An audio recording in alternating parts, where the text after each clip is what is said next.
ایران کے بادشاہ نے اپنے بیٹے کو پڑھانے کے لیے ایک استاد صاحب کا بندوبست کیا۔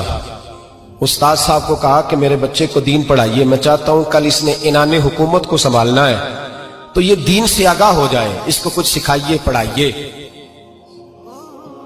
بہت نیک بزرگ بڑے درویش عالم پڑھانے لگے، اسباق مکمل ہو گئے، دین کے اسباق قرآن مجید پڑھایا، احادیث طیبہ کا درس دیا، اصول فقہ سے روشناس کرایا۔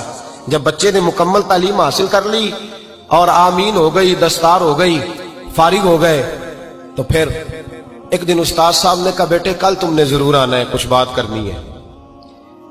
شہزادہ گیا ملنے استاد صاحب سے، استاد صاحب نے کنڈی لگا لی، ہاتھ میں درہ پکڑ لیا، مار مار کے پورے وجود کو زخمی کر دیا، کوئی غلطی نہیں، کوئی بات نہیں، مارا۔ اب بچہ آیا آ کے بادشاہ سلامت سے کہا کہ ابا جی سمجھ نہیں آئی، بڑا مارا ہے استاد۔ تو سیانے تھے نا بادشاہ، یہاں تو قاری صاحب روز کٹہرے میں کھڑے ہوتے ہیں، مولوی صاحب آپ نے میرے بچے کو کیوں مارا ہے؟ آپ 8,000 کے مولوی ہیں، میرا کئی کروڑ کا بچہ ہے، سویرے بدل لیں گے، خبردار آپ نے بچے کو ہاتھ لگایا، اپنی حیثیت میں رہے معاذ۔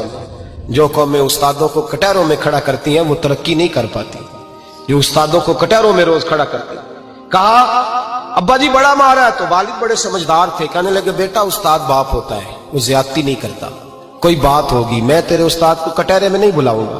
اماں سے بات کی، اماں کہنے لگی بیٹا میں تیرے باپ سے کیسے بات کروں، ڈر رہا تھا۔ وقت گزر گیا، 22 سال بیت گئے، 22 سال گزر گئے، بادشاہ کا انتقال ہوا، شہزادہ تخت پہ بیٹھا، پہلا حکم یہ دیا کہ میرے استاد کو بلاؤ، پہلا حکم۔ استاد جی بوڑھے ہو گئے تھے، چھڑی کے اوپر ٹیک لگا کے آئے اور بھویں سفید ہو کے جھک گئی تھیں، یوں آنکھ کھول کے بڑی مشکل سے دیکھا، کہنے لگے شہزادے حکم ہو۔ کب میں شہزادہ نہیں، اب میں بادشاہ بن گیا ہوں۔ استاد جی 22 سال بیت گئے، آپ نے مارا تھا، پر وہ درد چونکہ زیادتی کی تھی، میرا قصور کوئی نہیں تھا، تو نہ میری روح سے درد گیا ہے نہ میرے جسم سے گیا ہے، میں بے اختیار تھا، پوچھ نہیں سکتا تھا، آج با اختیار ہوا ہوں۔ سب سے پہلے پہلا حکم آپ کو دیا، بلایا ہے، بتائے کیوں مارا تھا، کیوں مجھے مارا تھا، میری زیادتی بتائے۔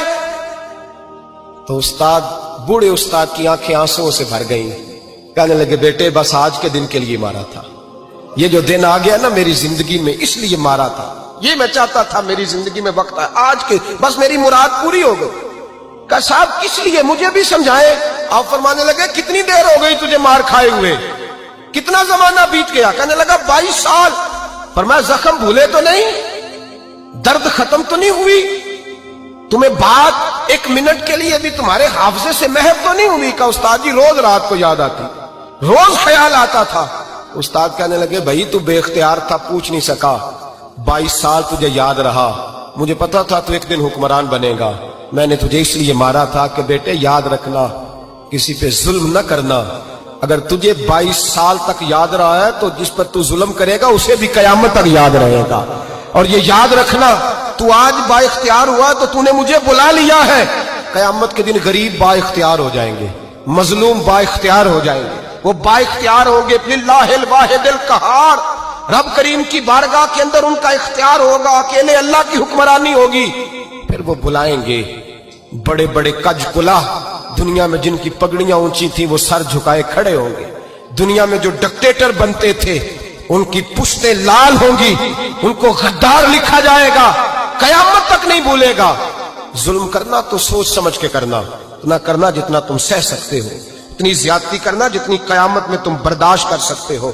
میرے نبی کریم صلی اللہ علیہ وسلم نے فرمایا ظلم سے بچو، یہ قیامت کے اندھیروں میں سے ایک اندھیرا ہوگا، زندگی میں زیادتی نہ کریں، اگر تھوڑی دیر کے لیے کوئی چیز برداشت کر جائیں گے تو وہ فائدہ دے جائے گی، کچھ دیر کے لیے اگر سہ جائیں گے تو نفع مل جائے گا، سہنے کی کوشش کریں۔